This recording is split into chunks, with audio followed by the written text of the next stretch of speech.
আর ছেলেমেয়ে খেলা খেলতে মার দিব টাকা দেবে আর এখানে লেখা সময় বসে রাখবে আর তারপর হাতে সুন্দর রাখবে এগুলো হয়েছে আপনাদের আমি মারতে কোন আইবার করেন হয়েছে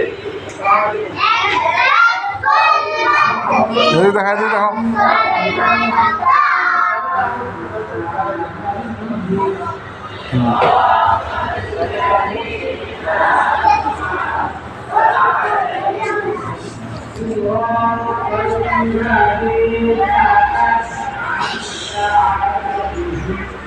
Yeah.